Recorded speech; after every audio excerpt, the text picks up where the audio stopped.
The alarms screamed through Princess Lixa's patrol ship, shattering the silence of deep space. Her violet eyes snapped to the navigation console, where a faint signal pulsed from the edge of the forbidden nebula. "Your Highness, we should ignore it," Captain Ven said, his gray skin darkening with concern. "That region is restricted for good reason." Lixa leaned forward in her command chair, her slender fingers dancing across the holographic controls. "A distress beacon means someone needs help, Captain. We cannot simply fly away." "But the regulations—" "I am well aware of the regulations," Lixa interrupted gently but firmly. "Change our course. That is an order." Captain Ven's antennae drooped in resignation, but he obeyed. The sleek Zintharan vessel turned toward the swirling purple clouds of the nebula, its crystal hull reflecting the strange light. As they approached, the scanners revealed a damaged ship unlike anything in their databases. Its design was crude compared to Zintharan elegance, blocky, functional, covered in scorch marks and debris. "Life signs?" Lixa asked, standing now, her flowing robes shifting around her tall frame. The sensor officer, a young female named Arya, gasped. "Two." "But, Your Highness, the signature is impossible. The computer says they are from Sol 3. The bridge fell silent. Every Zintharan knew the legends of Sol 3, the death world at the galaxy's edge, a planet of extreme gravity, wild temperature swings, and violent weather.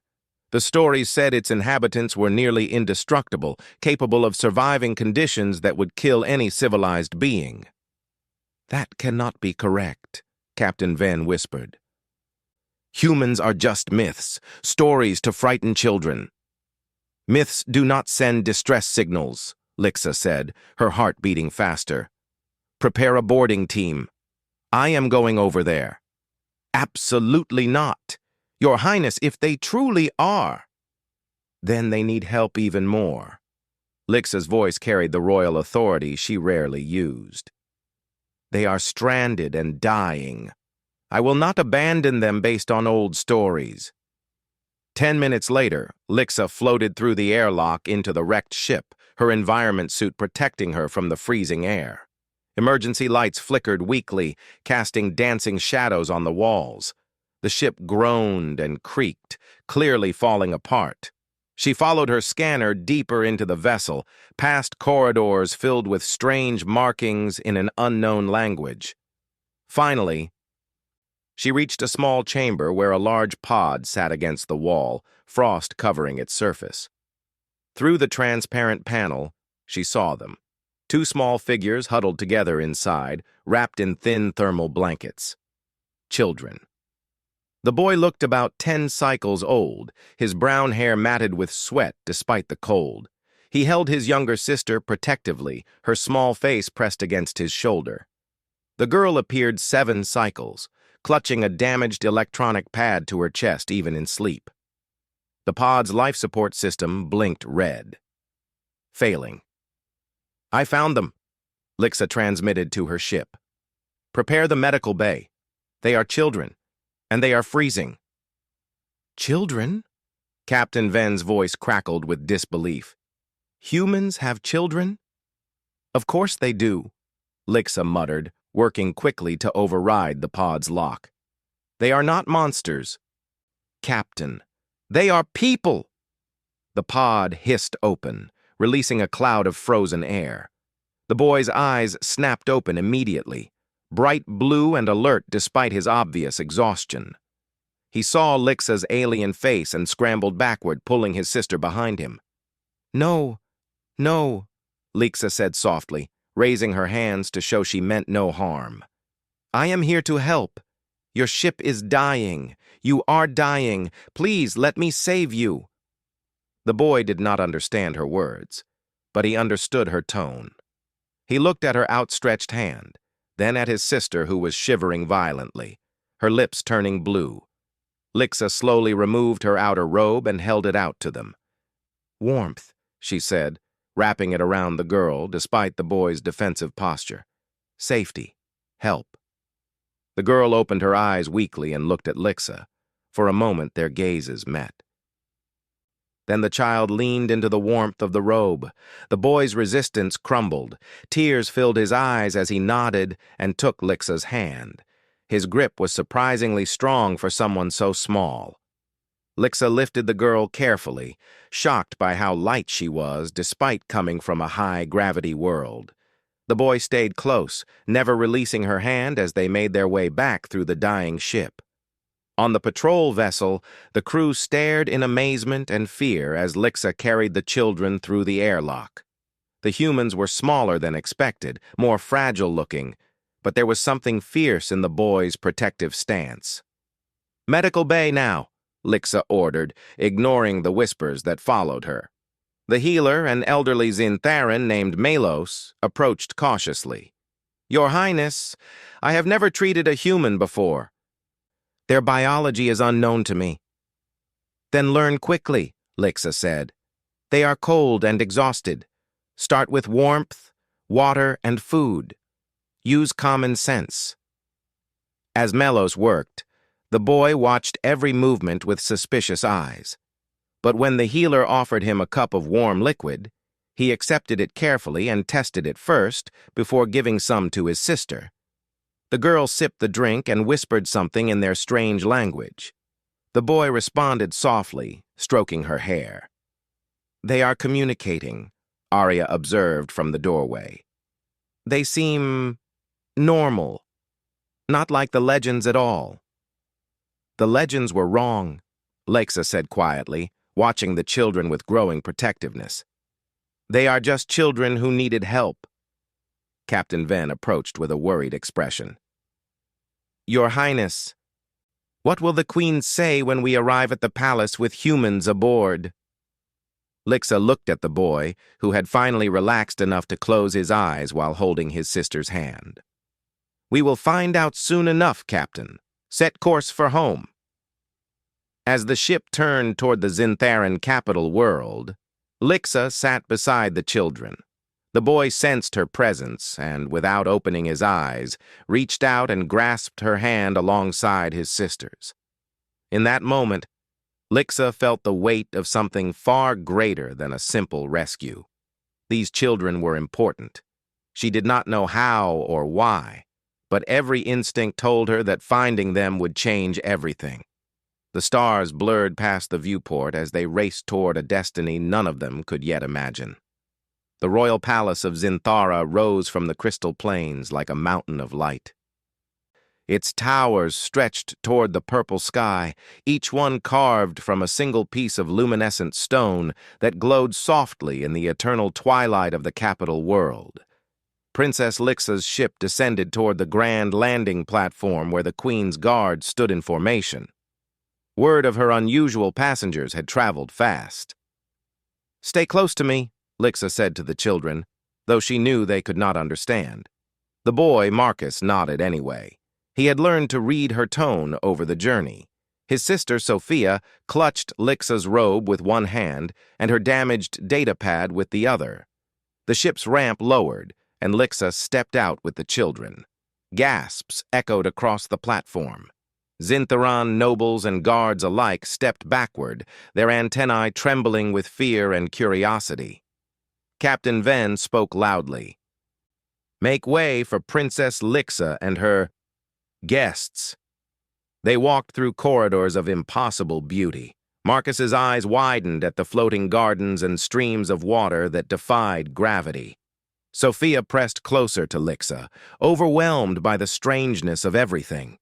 Finally, they entered the throne room where Queen Thessera was receiving her daily petitions.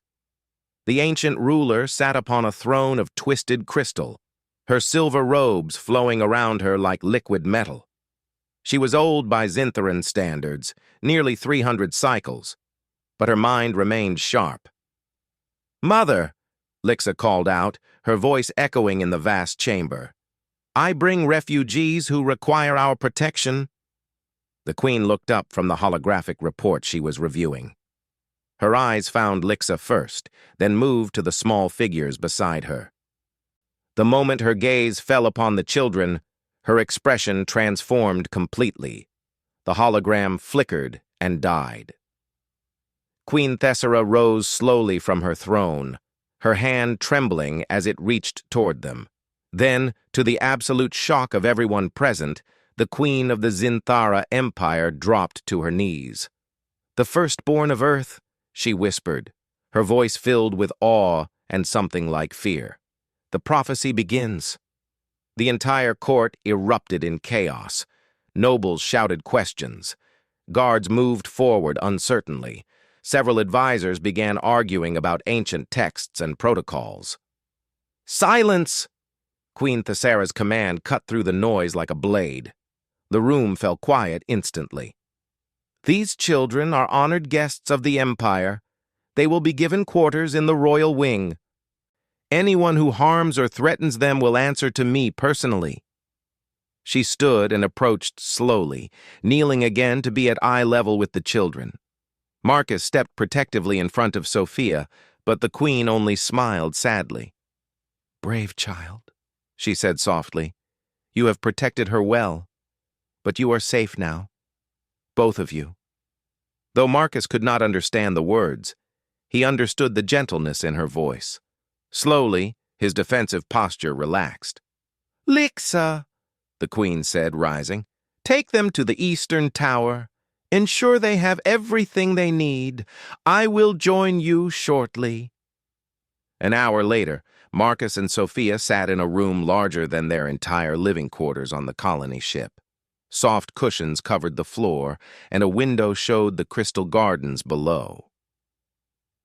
They had been given strange but edible food and clean clothes that fit surprisingly well. Sophia had not spoken since waking on the ship, but she stayed close to Marcus, watching everything with wide, frightened eyes. The door opened, and Queen Thessera entered, followed by Lixa and an old Zintharan carrying a heavy book bound in metallic cloth. "This is Scholar Kren," Lixa explained, gesturing to the old male. "He is our keeper of ancient history." The queen sat on one of the cushions, moving with more energy than she had shown in years. 10,000 cycles ago," she began, while Lixa quietly translated her words into simple gestures the children might understand. "Our people received a message from beings we never met.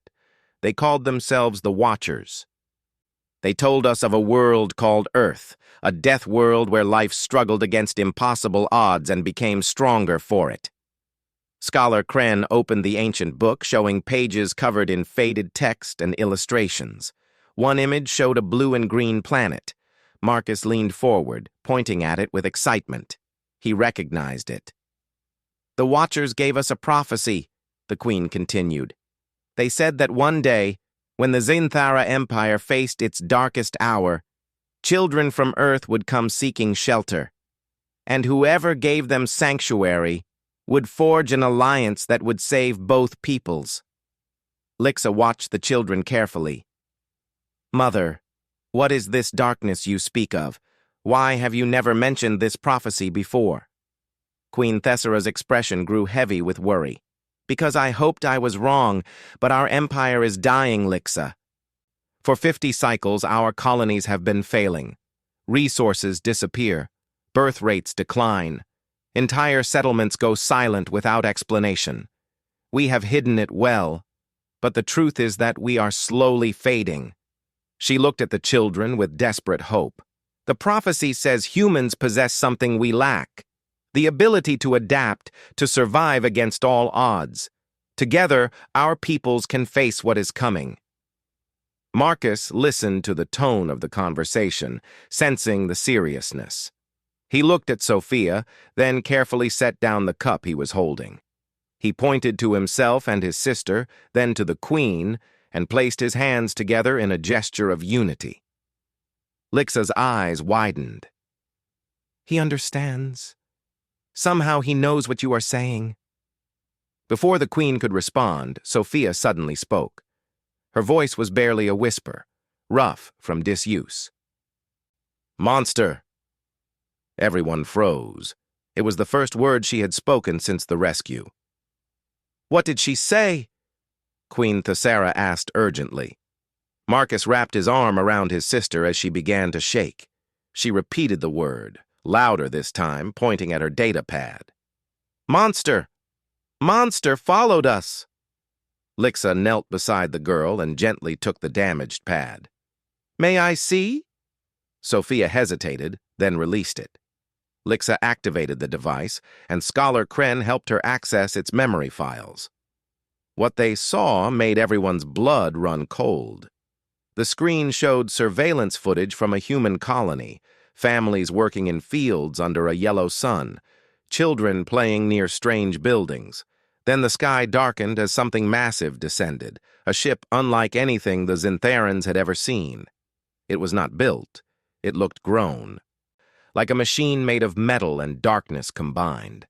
The footage showed chaos as the thing opened and released smaller machines that moved like predators.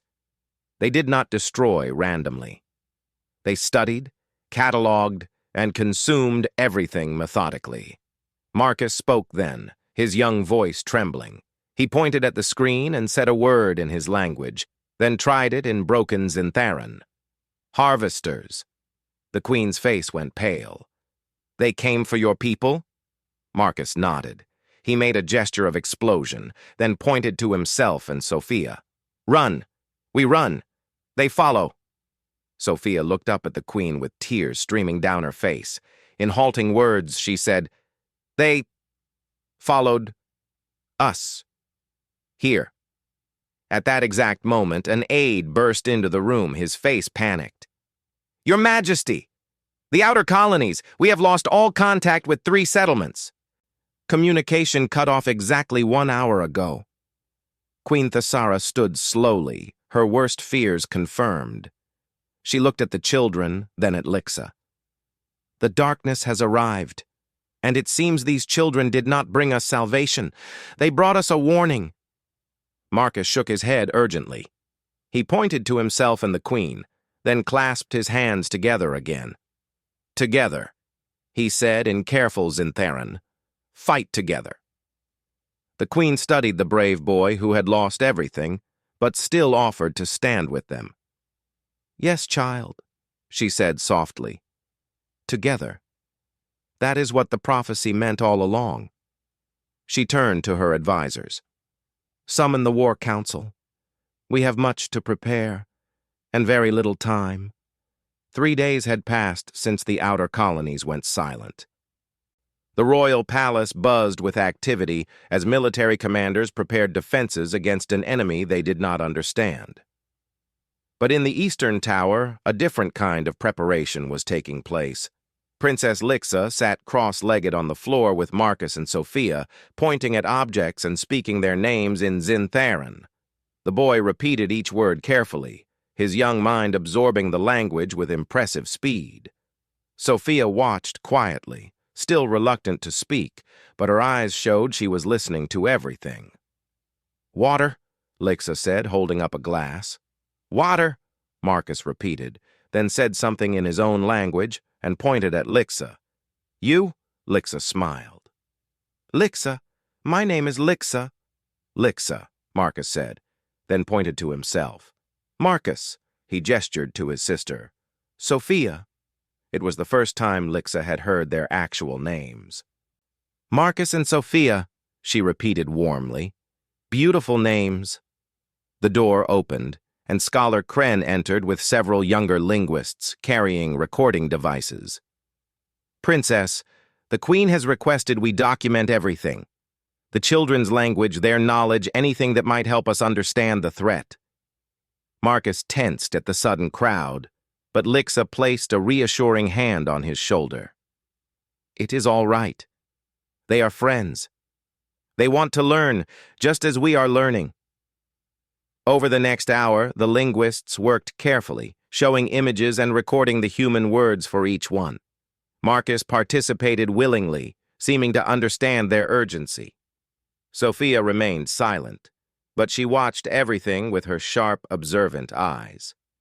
When they reached images of weapons and ships, Marcus's demeanor changed. He pointed at a picture of a spacecraft and shook his head violently. "No, not same." He grabbed a drawing tablet and began sketching with surprising skill. What emerged on the screen made everyone lean closer. Marcus drew the harvester ship from memory, its organic-looking hull, the way it split open to release smaller machines, the pattern of its attacks. "Incredible," Scholar Kren whispered. "His memory is perfect." Sophia suddenly reached for the tablet. Marcus handed it to her, and she began adding details he had missed. Symbols on the harvester hull, the exact number of smaller machines, the sequence of their attack pattern. Lixa realized something important. She remembers everything she sees, every single detail.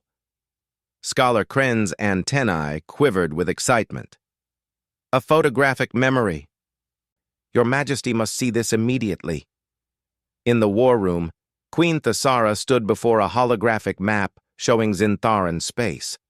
Red markers indicated the silent colonies. Her military commanders argued about defensive positions and evacuation plans. "We should pull back all outer settlements," General Thex insisted. "Consolidate our forces around the core worlds." "That is surrender," another commander countered. "We must meet them in battle." "With what intelligence?" Thex shot back. "We know nothing about these harvesters except that they destroy everything they touch." "That is no longer true," Queen Thesara said quietly. Everyone turned as she gestured toward the door. "We now have experts." Lixa entered with Marcus and Sophia. The commanders stared in disbelief as the human children approached the holographic display. Marcus looked small and fragile compared to the towering Zintharan warriors, but he walked with determination. Sophia carried her data pad, now connected to the palace systems thanks to Scholar Kren's technical skills. She touched the hologram, and images from the pad projected into the air, footage of harvester attacks, technical scans, battle recordings. Marcus pointed at the red markers on the map. "Here," he said in broken Zintharan. "They come here next." He traced a path through the colonies showing the pattern of the attacks. "How does he know?" General Thex demanded. Scholar Kren stepped forward. "Because he has seen it before. His people fought these machines. They lost, but they learned." Sophia manipulated the hologram, highlighting specific frames from her recordings. She pointed at one harvester machine that seemed different from the others, larger, with more elaborate markings. "Command ship," Marcus said, struggling with the words. "Kill this. Others confused. Not smart without leader." The commanders exchanged glances. It was basic tactical information, but it was more than they had before.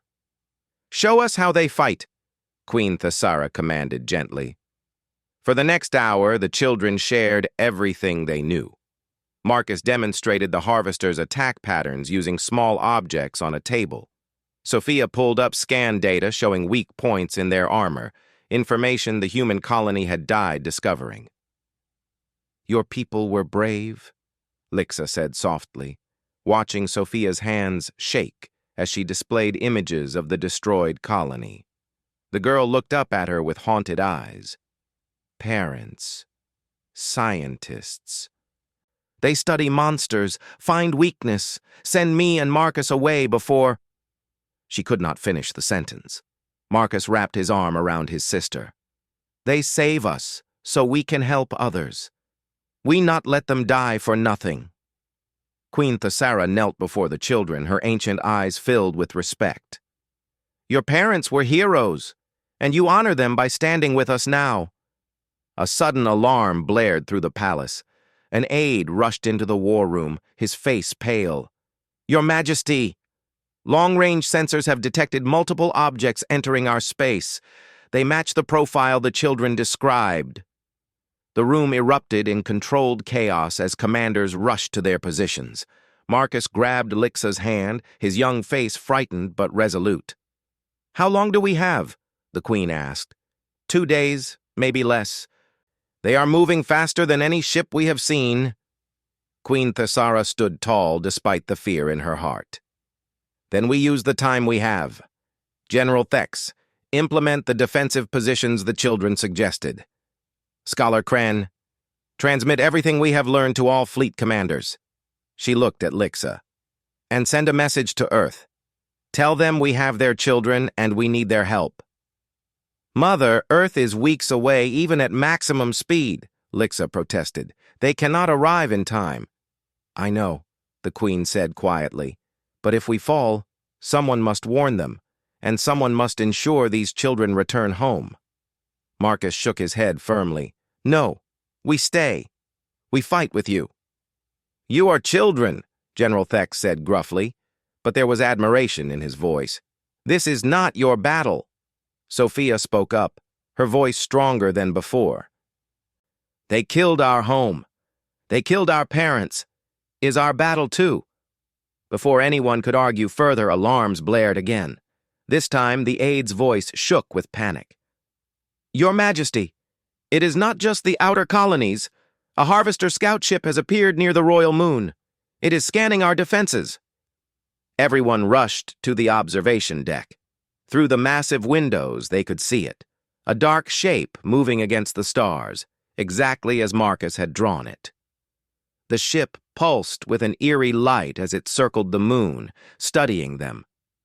Marcus pressed against the window, his small hands balling into fists. They know we are here. They found us.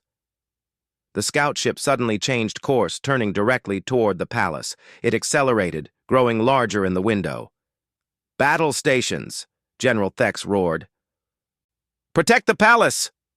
Zintharan defense ships launched from hidden bays, their crystal hulls gleaming as they formed a protective barrier. Energy weapons charged with a high-pitched whine. Sophia clutched Lixa's robe. They not here to attack. They here to look, to learn. Learn what? Lixa asked. Marcus answered, his voice grim beyond his years. Learn how many we are, how strong. They always study first. Then they bring everything. The Harvester Scout scanned the palace one final time, its sensors sweeping across the defensive fleet. Then, as suddenly as it appeared, it jumped to hyperspace and vanished. The defense fleet held position, weapons still charged, but the enemy was gone. Queen Thessara's hands trembled as she placed them on the children's shoulders. How long before they return in force? Sophia checked the data on her pad, comparing it to the patterns from her colony. 1 day, maybe less. They are very fast when they know where to strike. The Queen looked at her assembled commanders, at Lixa, and finally at the 2 small humans who had brought both warning and hope. Then we have 1 day to prepare for the end of everything we know, she said, or the beginning of something new. The palace had never been so quiet. Every Zintharan knew what was coming. Families huddled in their homes. Children were taken to deep shelters carved beneath the crystal mountains. The royal fleet assembled in defensive formation around the capital world, their weapons charged and ready. In the war room, Queen Thessara made the hardest decision of her reign. We will send the message to Earth, she announced. If we fall, humanity must know what happened here. They must know about the Harvesters. Lixa stood beside Marcus and Sophia, who had barely slept since the scout ship's appearance.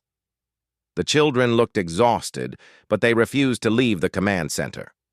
The transmission is ready, Your Majesty, Scholar Kren reported.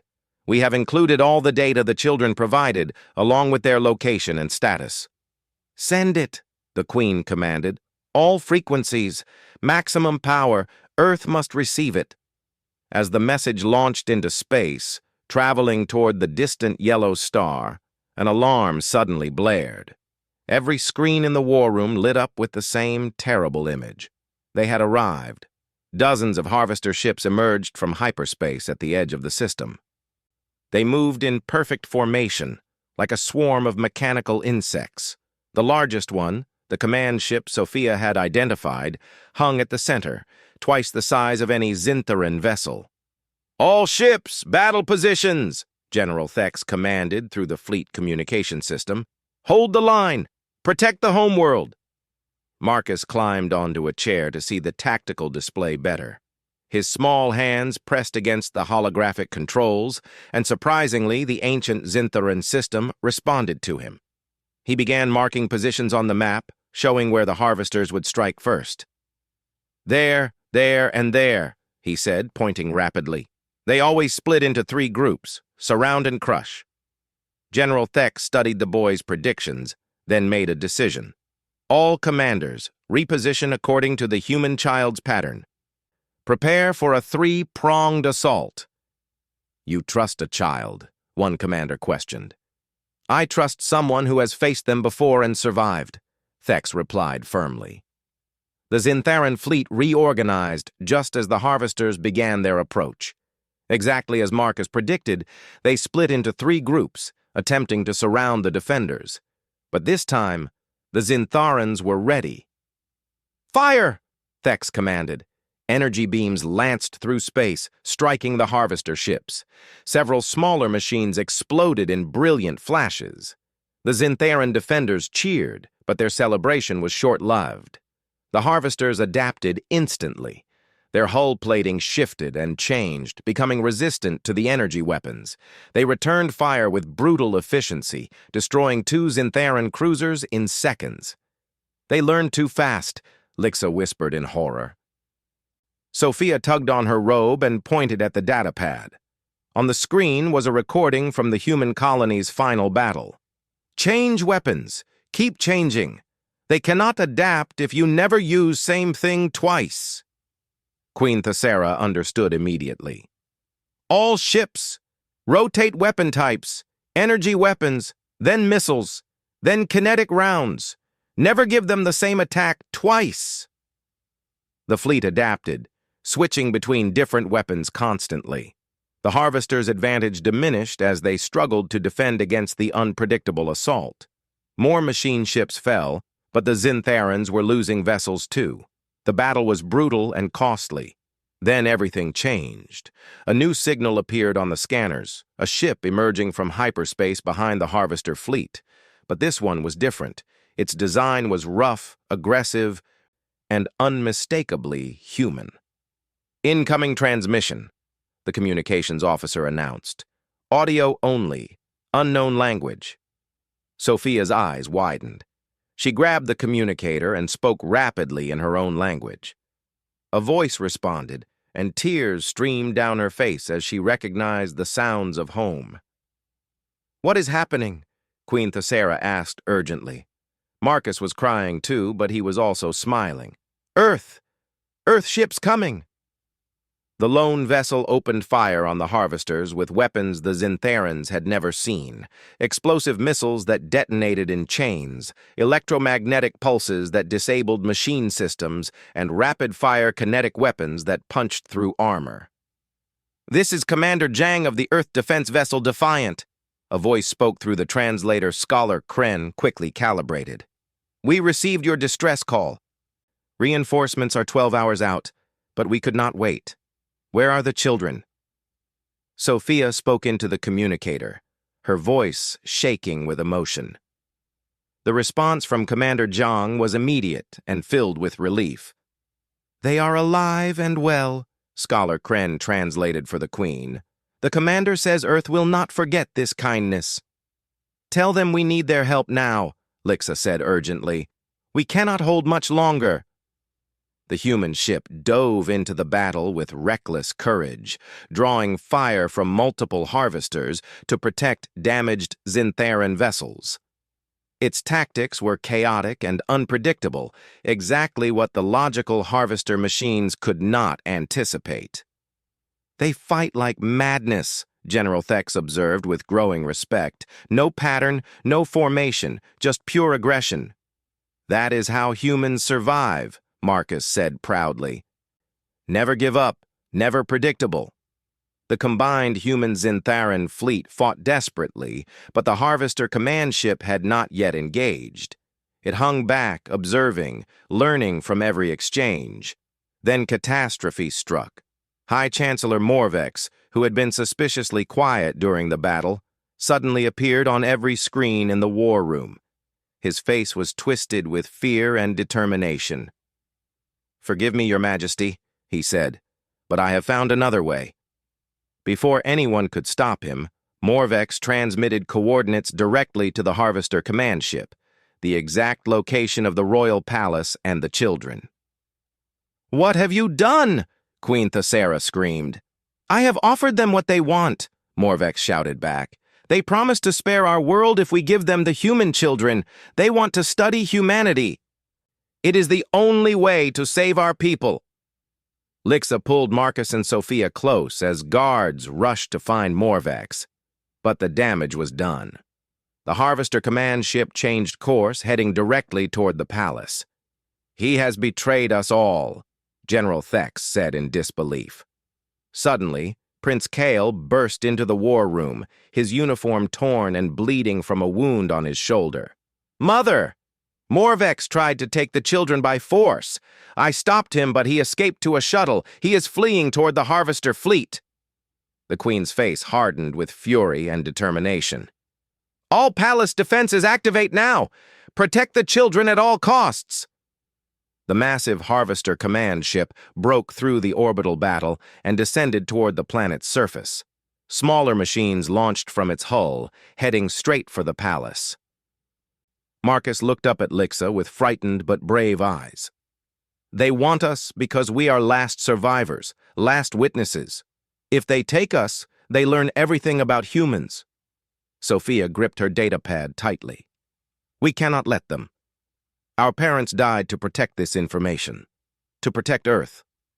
Commander Zhang's voice crackled through the communicator. "Palace, this is Defiant. We are coming for you. Hold position.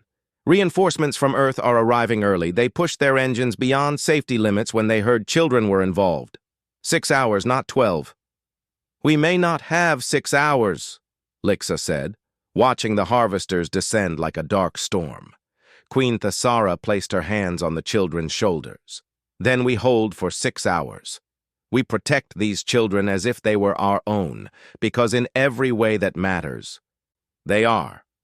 The palace defense systems came to life. Energy shields activated. Automated weapons tracked the incoming harvesters.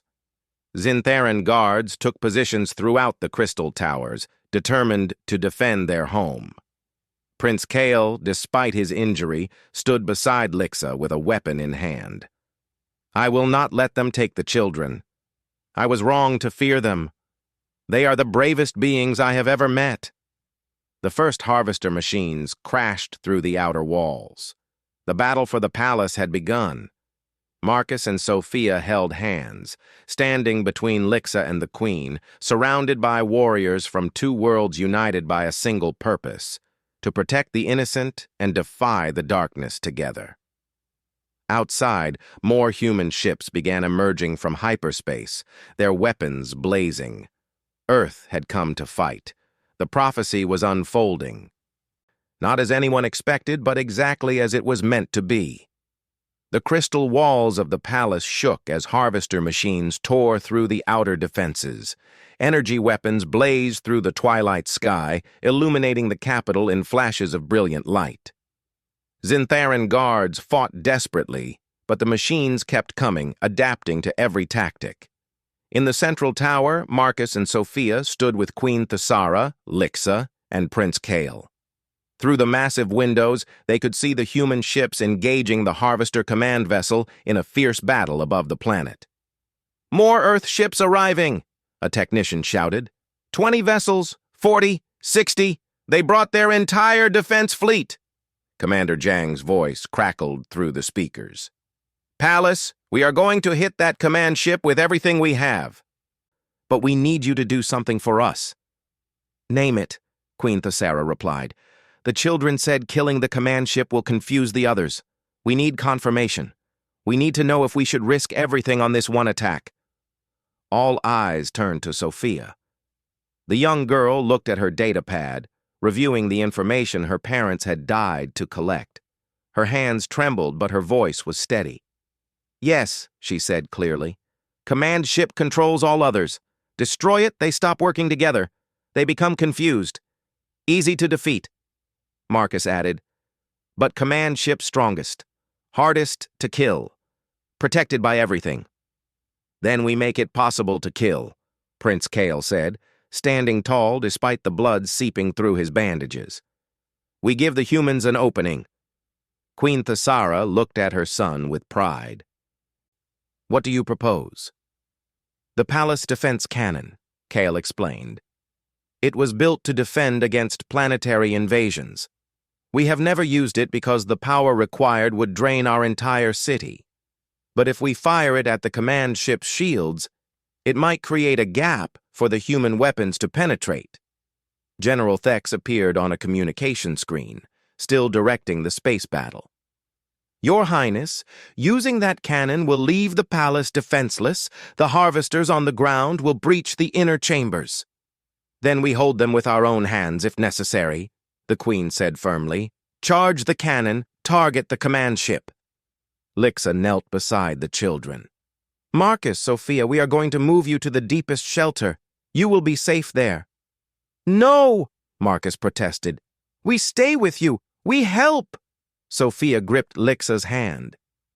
"Please, we are not helpless. We know them. We can help." Lixa looked at the Queen, who nodded slowly. "They have earned the right to stand with us, but they stay close to me at all times." The palace cannon began to charge, drawing power from every system in the city. Lights dimmed across the capital as energy flowed into the ancient weapon. Through the windows, they could see the massive barrel rising from beneath the palace, pointing toward the sky. The harvester machines sensed the threat. They intensified their assault, smashing through walls and corridors, getting closer to the command center with each passing moment. Zintharan guards fought bravely, but they were being overwhelmed. Prince Kyle grabbed a weapon and moved toward the door. "I will buy you time. Keep the children safe." "Kyle, wait," the Queen began.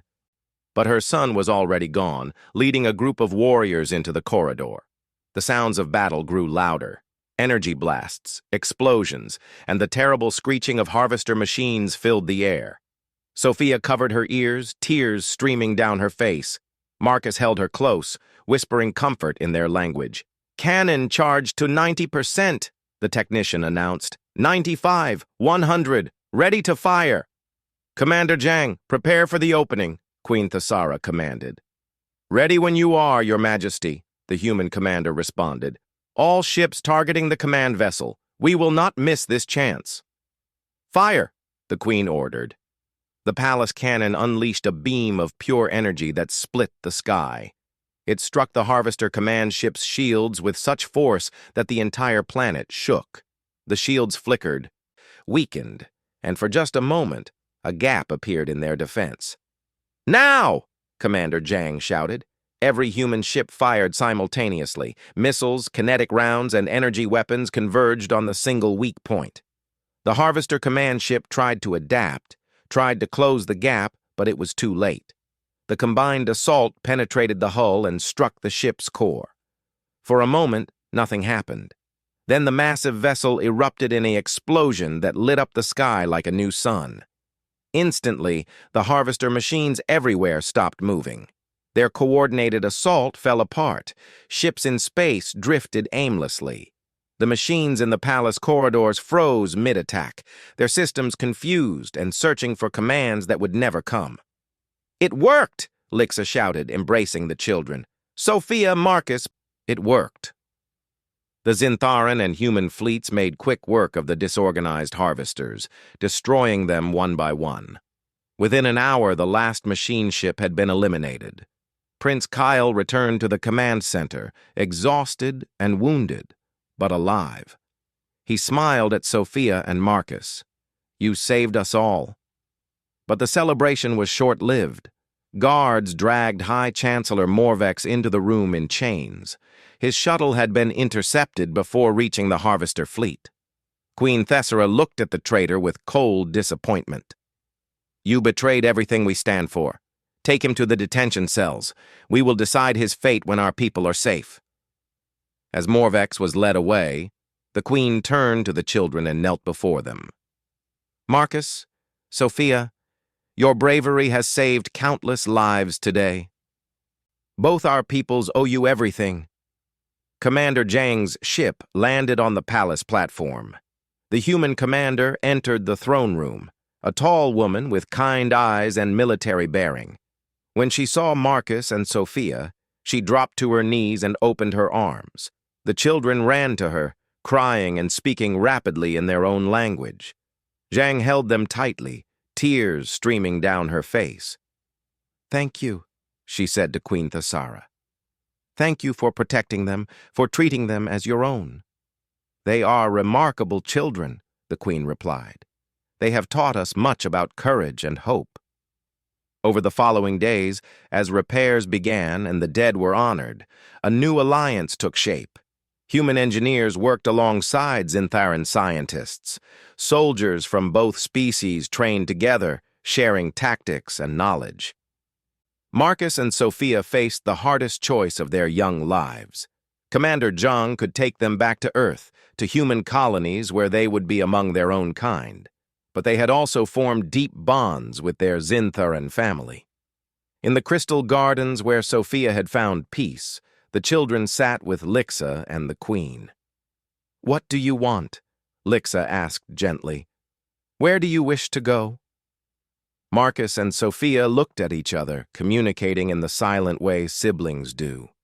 Then Marcus spoke carefully in Zintharan, the language he had learned so quickly. "We want both. Earth is our blood. Zinthara is our heart.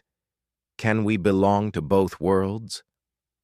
Queen Thessara smiled, the first genuine smile since the crisis began. There is a Zintharan tradition. When someone saves the life of royalty, they may be adopted into the family. Both of you have saved not just my life, but our entire civilization. She looked at Lixa. And I believe my daughter has already claimed you as her own. Lixa nodded, tears in her eyes. If you will have me, I would be honored to call you my children. Commander Zhang understood, though it clearly pained her. Earth will always be your home too. You will be ambassadors, bridges between our peoples, living symbols of what we can accomplish together. And so it was decided. Marcus and Sophia would spend time on both worlds, learning both cultures, belonging to both peoples. They would grow up as the first children of the new alliance, the living proof that different worlds could become one family. 5 years later, at the grand opening of the first human Zintharan Academy, Marcus and Sophia stood before hundreds of students from both species. They were young adults now, confident and strong, bearing the symbols of both peoples. "We were lost and afraid," Sophia told the assembled crowd. "We had lost our home, our parents, everything we knew. But we found something unexpected. We found that family is not just blood. It is choice. It is courage. It is standing together when darkness comes." Marcus added, "Our peoples are different in many ways, but we share the most important things: love, hope, and the will to protect those who cannot protect themselves. Together, we are unstoppable." In the audience, Queen Thessara sat beside Commander Zhang, both leaders older but filled with pride. Prince Kale stood with his human wife, their infant daughter, the first human Zintharan child, sleeping peacefully in his arms. Lixa watched her children speak, remembering the frightened little ones she had rescued from a dying ship. They had come so far, overcome so much, and given so much to both worlds. That night, in the crystal gardens under 2 moons and familiar stars, the family gathered. Marcus played with Kale's daughter while Sophia read aloud from a book written in both languages. "Do you ever regret it?" Lixa asked the children quietly. "Choosing this difficult path between 2 worlds?" Sophia looked up from her book and smiled. "We did not choose between worlds. We chose to make them one world. That is not difficult. That is beautiful." Marcus nodded. "You dropped to your knees when we arrived because you saw what we could become together. Now look at us. Look at what we have built." And indeed, across the galaxy, humans and Zintharans, worked side by side, exploring, building, and protecting. The prophecy had come true, not through conquest or dominance, but through two children who needed help and a princess brave enough to offer it. The alliance that saved the galaxy began with a simple act of kindness, and it would endure for generations to come. The end Claude can make mistakes. Please double-check responses.